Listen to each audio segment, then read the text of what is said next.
بسم اللہ الرحمن الرحیم جی السلام علیکم۔ آج کے ساتھ نا آٹا گوندنے کی ریسیپی شیئر کرنے لگی ہوں۔ یہ آٹا گوندنا بھی نا ایک بہت بڑا ٹاسک ہوتا ہے۔ اگر یہ کسی کو گوندنا نہیں آتا تو اس کے لیے آٹا گوندنا بہت مشکل ہے۔ اگر کسی کو آتا تو اسے لگتا ہے کہ اس سے آسان کام کوئی ہے ہی نہیں۔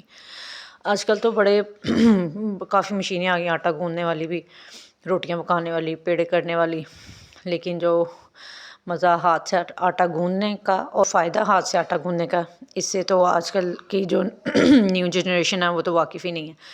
کہتے ہیں آٹا گوندنے کی وجہ سے آپ کے جو شولڈر ہے نا وہ مضبوط ہوتے ہیں، آپ کی انگلیوں کی ایکسرسائز ہوتی ہے، آپ کے ہاتھ کے جو کلائیاں ہیں ان کی ایکسرسائز ہوتی ہے۔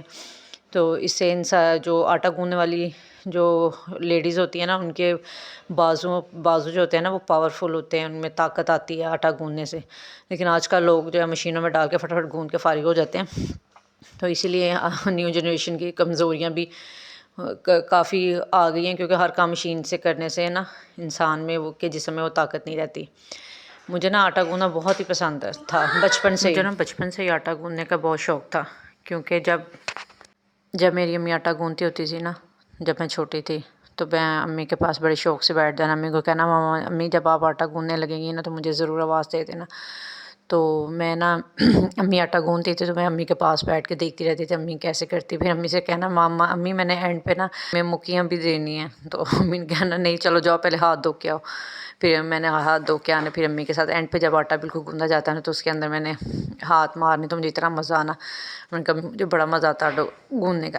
اس لیے کہتے ہیں کہ جو کام انسان شوق سے کرتا ہے نا وہ شوق میں ہی سیکھ جاتا ہے، اس کے لیے اس کو کوئی خاص مشقت نہیں کرنی پڑتی، کوئی خاص دھیان نہیں دینا پڑتا۔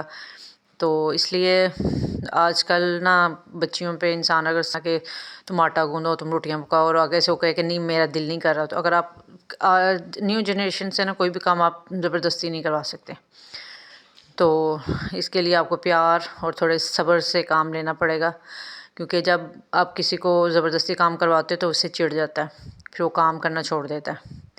تو اس کی ایگزامپل میری نا اپنی بیٹی ہے۔ پہلے نا وہ بڑے شوق سے نا روٹیاں بناتی ہوتی تھی، پھر میں نے کچھ عرصے بعد اس نے بنانا چھوڑ دی، پھر میں نے اسے کہا کہ بیٹا آپ روٹیاں بنایا کرو، آپ کو روٹیاں پہلے بناتی تھی اب چھوڑ دی ہیں۔ جب اس نے دیکھا ہے کہ ماما مجھ سے اپنے لیے کام کرو، اس نے کہا نہیں ماما میں نے نہیں ابھی پکانی، تو میں نے کہا نہیں بیٹا پکاؤ گی تو پکاتی رہو گی تو پکاتی آئیں گی نا۔ میں نے اس طرح تھوڑا غصے میں بولا، پھر تو بالکل ہی چڑ گئی، کہتی نہیں ماما میں نے کبھی بھی روٹیاں نہیں پکانی، میرا دل ہی نہیں کرتا، میں اس لیے میں نے تھوڑی بنائی تھی یہ وہ۔ پھر لیکن یہ کہ اس کے بعد میں نے پھر اس کو کہنے چھوڑ دیا، لیکن اب یقین میں نے اب چند دنوں میں خود بخود آ جاتی میرے پاس، ماما کس کی روٹی بنا رہی ہے؟ میں نے کہنا کہ بابا کی یا اس کے دادا ابو کی، لائے میں بناتی ہوں۔ میں کہا نہیں رہنے تو میں بنا لیتی ہوں۔ نہیں ماما میں بناؤں گی، آپ چھوڑیں، آپ بناتی رہتی ہیں، کبھی مجھے بنا لینے دیا کرو۔ میں کہا چلو ٹھیک ہے بنانی تو بنا لو، نہیں تو میں خود ہی بنا لیتی ہوں۔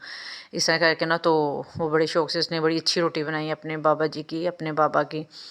تو اس لیے ہر کام نا پیار، نیو جنریشن سے تو انسان ہر کام طریقے سے اور پیار سے کروایا جا سکتا ہے۔ تو یہ دیکھیں وہ یہی کہتی تھی ماما آٹا گوندنے کے لیے میں مشین لے لوں گی، یہ کون سے سیکھنے کا طریقہ ہے؟ بندہ اس طرح ہاتھوں سے آٹا گوندتا رہے، آرام سے مشین میں ڈالواتا ہے آٹا گوندا جاتا ہے۔ میں نے آگے سے بحث نہیں کی، میں نے کہا چلو ٹھیک ہے لے لینا بیٹا مشینیں، لیکن مجھے تو جو آٹا گوندنے میں مزہ آتا ہے، اس سے ایکسرسائز ہوتی ہے، اس سے یہ ہوتا ہے، مجھے تو بچپن سے بہت شوق تھا، میں اپنی امی کے ساتھ آٹا گندواتی ہوتی تھی یہ وہ۔ تو یہ جو میں مکی دے رہی ہوں نا یہ بالکل میری امی کا اسٹائل ہے، امی اسی طرح مکی دیتی ہوتی تھی، اور مجھے اس اسٹیج پہ آ کے آٹا گوندنے کا بڑا مزہ آتا تھا۔ تو اس طرح میں نے امی سے کہنا اس طرح کہ لائیں میں بھی مکی دوں آٹے کو، تو پھر امی نے کہنا ہاں دے لو۔ تو میں نے بہت چھوٹی ایج میں آٹا گوندنا سیکھ لیا تھا۔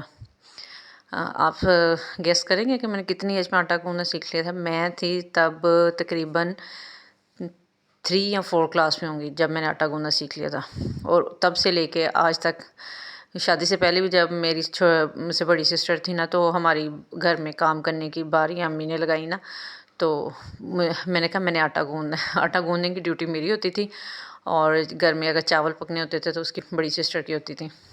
تو وہ چاول پکانے میں ایکسپرٹ ہو گئی، اور مجھے چاول نہیں اتنے خاص پکانے آتے تھے شادی سے پہلے نا، کیونکہ آٹا گوندنا روٹیاں پکانا یہ میری ڈیوٹی ہوتی تھی، اور چاول جس دن بنتے تھے پلاؤ چاول جو بھی وہ میری بڑی سسٹر بناتی ہوتی تھی۔ تو شادی کے بعد میں نے چاول بنانا اپنی ساس سے سیکھے ہوں، بریانی ہر اس طرح کی چاولوں والی خاص طور پہ جو ریسپی ہے نا یہ میں نے اپنی ساس سے سیکھی۔ کیونکہ ادھر مجھے موقع نہیں ملتا ہوتا تھا کہ میں چاول پکاؤں. امی نے حالانکہ مجھے کافی دفعہ کہا کہ کبھی تم چاول پکا لیا کرو، اس کو آٹا گوندنے دیا کرو، اس کو آٹا گوندنے نہیں آئے گا تمہیں چاول نہیں پکانے آئیں گے. تو بس ہماری ضد ہوتی تھی. ہم نے کہا نہیں، میں نے کہا میں نے آٹا ہی گوندنا ہے. تو اس نے کہنا نہیں، مجھے چاول بنانے کا مزہ آتا ہے، میں اپنی پسند کے چاول بناتی ہوں. میری سسٹر اتنے مزے کے پلاؤ، مٹر والا پلاؤ، بیف پلاؤ، چکن بریانی ابھی بھی، حالانکہ میں بہت اچھی بنانے لگی ہوں، لیکن جب میں اس کے ہاتھ کی کھاتی ہوں نا تو مجھے ایسا لگتا ہے کہ میرے ہاتھ میں ابھی وہ ٹیسٹ نہیں آیا. اس لیے کہتے ہیں کہ ایکسپیرینس کے ساتھ ساتھ نا انسان کا کام اچھا ہوتا جاتا ہے. اوکے، اللہ حافظ.